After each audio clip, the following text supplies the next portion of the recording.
January the 17th, 1945. Fort Hunt, Virginia.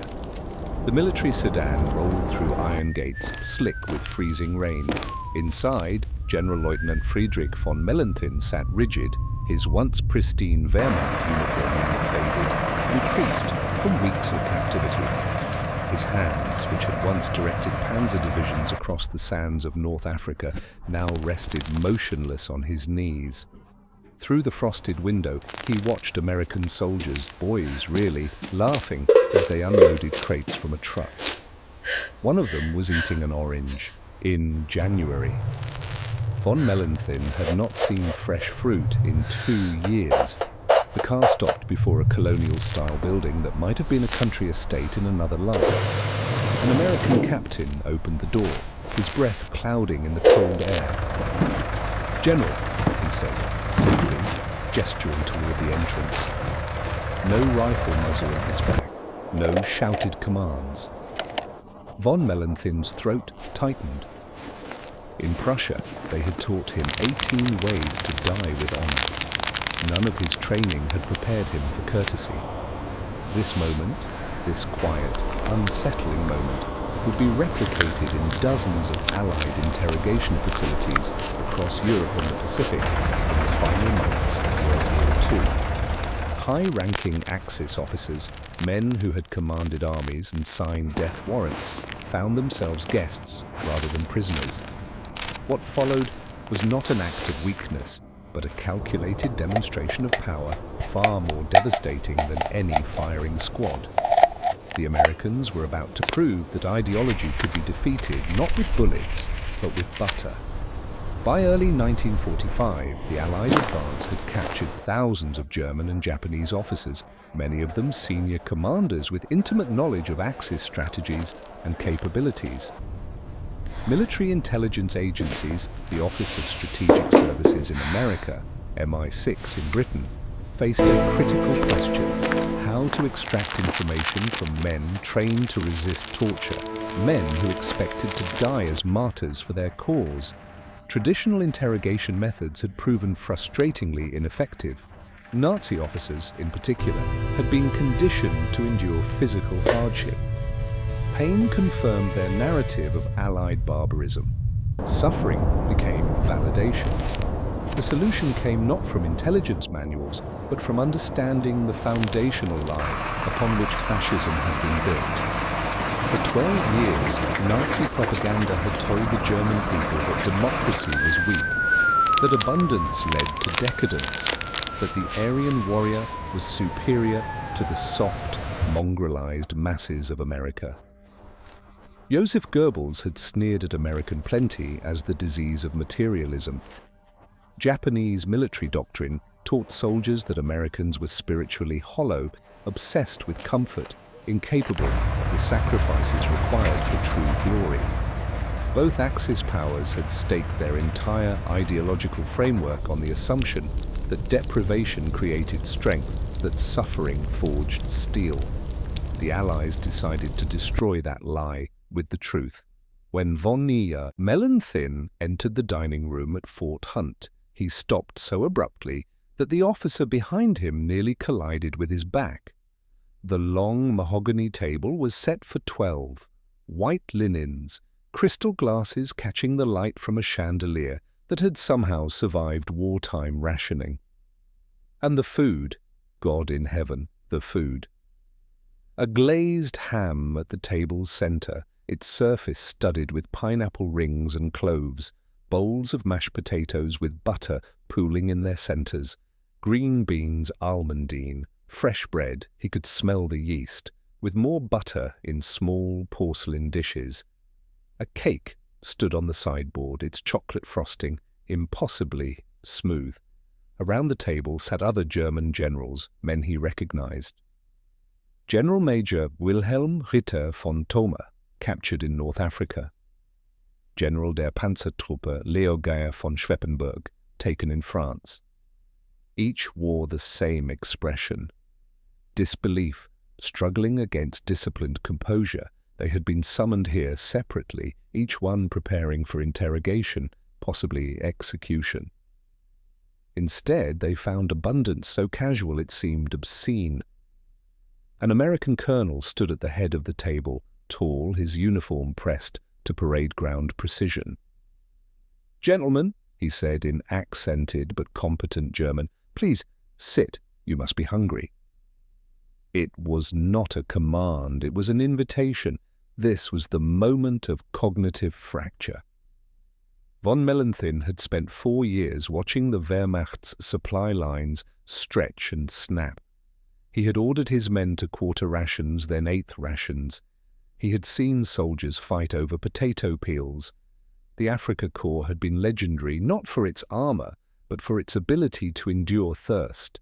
And here, in the enemy's heartland, while bombs still fell on German cities, while the fatherland starved, here was a feast that would have fed his entire staff for a week. He sat. What else could he do?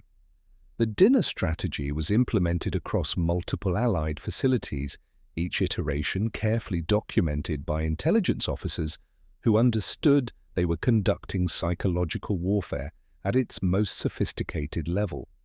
At Camp Tracy, California, Japanese admirals who had commanded carrier groups at Midway were served Kobe beef, beef that even they, in Japan's officer corps, had rarely tasted. At Fort Ritchie, Maryland, Luftwaffe pilots who had flown through flak over London ate fresh eggs and bacon for breakfast, every morning without limit. No one demanded information, no one threatened. The food itself became the interrogation. The psychological impact was catalogued in classified reports that would not be declassified until the 1990s. German General Fritz Bayerlein, who had served under Rommel, later wrote in his debriefing notes, "I knew then that we had lost not just the war, but the argument. The abundance was not incidental. It was not luck or temporary plenty. It was systemic. Even in wartime, even while supporting 2 separate theaters of conflict across 2 oceans, the American aid supply chain produced surplus. The ham on the table was not a rare treasure hoarded for propaganda purposes. It was Tuesday. Japanese officers experienced an even more profound dislocation. Bushido culture had conditioned them to view surrender as the ultimate dishonor, death preferable to captivity. They arrived at Allied facilities expecting brutal treatment that would justify their shame. Instead, they found camp commandants who bowed in greeting, who asked about dietary restrictions, who provided, impossibly, rice cookers so prisoners could prepare food in the manner they preferred. Vice Admiral Shigeyoshi Miwa, captured in the Philippines, later testified that the cognitive dissonance was so severe he initially believed it was an elaborate form of torture, a way to make him lower his guard before the real brutality began. But the brutality never came.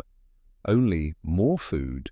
The recurring symbol in these psychological operations was bread, not because it was exotic, but because it was ordinary. At Fort Hunt, fresh loaves arrived 3 times daily from the base bakery. White bread, wheat bread, rye, butter, real butter, not margarine, came in small foil packages stamped with dairy names from Wisconsin and Iowa. German officers who had not seen white bread since 1943 found themselves eating it mindlessly, reaching for another slice before finishing the first, their hands moving with an automaticity that betrayed their hunger. In Nazi Germany, bread had been rationed since 1939. By 1945, the official allotment was 2,000 grams per person per week, often cut with sawdust or potato starch to extend supply. The Kriegsbrot, war bread, was grey, dense, sometimes mouldy. It was fuel, not food. Soldiers learned to soften it in coffee or soup to make it edible. And here, in captivity, the bread was soft, it was white, it was limitless. General Major von Thoma later told American interviewers that he had conducted a silent experiment during his 2nd week at Fort Hunt. Each meal, he would take an extra roll and hide it in his coat pocket, a prisoner's instinct to hoard against future scarcity. After 5 days, he had 10 rolls hidden in his quarters. All of them were still fresh. The mold never came. The scarcity never came. On the 6th day, he stopped hoarding. The paradigm had shifted. The dinner strategy was not designed to extract tactical information. The Normandy invasion had already succeeded. Berlin was burning. The Pacific Island chains were falling one by one. What the Allies wanted was something more valuable than troop positions or codebooks. They wanted to delegitimize the ideology itself, to plant seeds of doubt that would germinate in the post-war world. Every German general who sat at those tables would eventually return home. Every Japanese officer who experienced American captivity would rejoin Japanese society. They would become witnesses not to American cruelty, which could be rationalized as enemy propaganda, but to American abundance, which could not be denied because it had been lived. The psychological warfare units understood that these men were not just prisoners, they were ideological vectors. Fascism had promised them that sacrifice and purity would defeat the mongrel democracies. Nazism had insisted that Aryan discipline was superior to American excess. The dinner tables proved otherwise. Excess won, abundance won. The system that produced fresh oranges in January, that kept chocolate cake on sideboards while fighting a two-front war, that system had crushed the vaunted Wehrmacht in 4 years. Von Mellenthin's turning point came not during dinner, but afterward, in the lounge where prisoners could smoke and read. American newspapers were provided, uncensored, recent editions. He read about labor strikes in Detroit, political cartoons mocking Roosevelt, editorials demanding faster demobilization. The newspapers criticized the government openly. No one was arrested for reading them. No one monitored which articles the prisoners found interesting. This, he realized, was not propaganda. Propaganda was seamless, controlled. This was chaos, democratic, inefficient, genuine chaos, and it was functioning. He thought of the Völkischer Beobachter, the Nazi party newspaper he had read in officers' messes across Europe. Every word vetted, every sentence aligned with party doctrine. He had believed that control created strength, but here was strength without control, victory without uniformity. The Americans bickered and argued and criticized their own leaders, even while winning the war. How was that possible? How had Goebbels gotten it so catastrophically wrong? The transformation was documented in the language the prisoners used. Intelligence officers noted that German generals, after 3 weeks of captivity, stopped using Nazi terminology in their conversations. Fatherland became Germany. Aryan superiority disappeared from their vocabularies. They began discussing the war in terms of logistics and resources rather than will and destiny. Japanese officers underwent a similar shift, though more slowly. Bushido culture ran deeper, its roots centuries old rather than decades, but even samurai traditions could not withstand the accumulated weight of fresh vegetables, medical care that exceeded what they had provided their own troops, and guards who addressed them as Sir. Rear Admiral Toshiyuki Yokoi, who had commanded submarine operations in the Pacific, wrote in his prison diary, later seized and translated, "I understand now that we were fighting an enemy we had not studied. We analyzed their ships and planes. We did not analyze their refrigerators and railroads. We counted their soldiers. We did not count their farmers. This was our failure." The Americans, for their part, treated the dinners as strategic investments. Each meal cost approximately $8 per prisoner, expensive by 1945 standards, roughly equivalent to 2 days' pay for an average factory worker. But compared to the cost of occupying a hostile post-war Germany or Japan, it was negligible. The dinners were not kindness, though they appeared kind, they were policy. Break the officers, break the ideology, break the possibility of a stab-in-the-back myth that could fuel future conflict. Let them see that they had not lost to warriors but to farmers and factory workers, and a system that created surplus as naturally as breathing.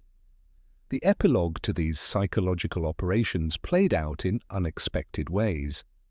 After the war, von Mellenthin became a military historian, writing extensively about the Wehrmacht's failures.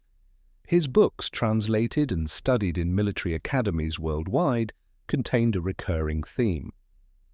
Germany had lost not because of tactical errors, but because it had fundamentally misunderstood the nature of modern industrial warfare. Abundance mattered more than valor. Logistics defeated bravery.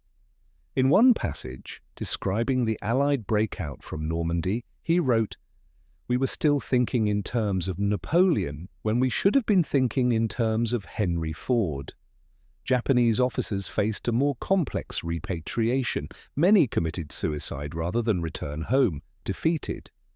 But those who survived, who endured the shame and rebuilt their lives, carried the memory of American captivity like a splinter they could not extract. They did not speak of it often. Japanese culture discouraged such admissions, but when they did, the details were consistent: the food, the medical care, the casual, almost careless abundance. These memories informed Japan's post-war economic policies, its focus on productive capacity and efficient supply chains. The nation that had glorified sacrifice learned to glorify efficiency instead. The symbolic bread, that most ordinary of foods, became a post-war obsession in both Germany and Japan. German bakeries, rebuilding in the 1950s, advertised American-style white bread, soft and enriched. It was aspirational. Japanese bakeries, which had existed before the war, but in limited numbers, exploded in the post-war period. By 1960, Tokyo had more bakeries per capita than Paris. The bread was not just nutrition, it was symbol, proof that the deprivation had ended, that the ideology of suffering had been replaced by something more fundamental, the right to abundance. In the end, the dinners at Fort Hunt and Camp Tracy and Fort Ritchie achieved something no battlefield victory could accomplish. They delegitimized the premise of fascism itself. The Axis powers had built their entire worldview on the assumption that democracy was weak, that abundance created decadence, that the hard men who embraced sacrifice would defeat the soft men who sought comfort. The dinners proved otherwise. The soft men, it turned out, were harder than anyone anticipated, hard enough to create surplus while fighting, hard enough to treat enemies with dignity while destroying their armies, hard enough to win not just the war, but the argument. General-Leutnant Friedrich von Mellenthin died in 1997, 52 years after that January dinner. In his final interview, recorded by a German television network, he was asked what moment in the war made him realize Germany would lose. He did not mention Stalingrad or Kursk or the fall of Berlin. He mentioned the butter. "There was butter on the table," he said, his voice still carrying the faint bewilderment of that first evening. "Real butter, not margarine. And it sat there, ordinary and unlimited, while my country starved. That was when I knew. Not that we had lost the war, I knew that already, but that we had misunderstood everything. The table was set, the food was real, and in that abundance an empire's ideology dissolved like sugar in coffee, sweetly, quietly, and utterly, completely.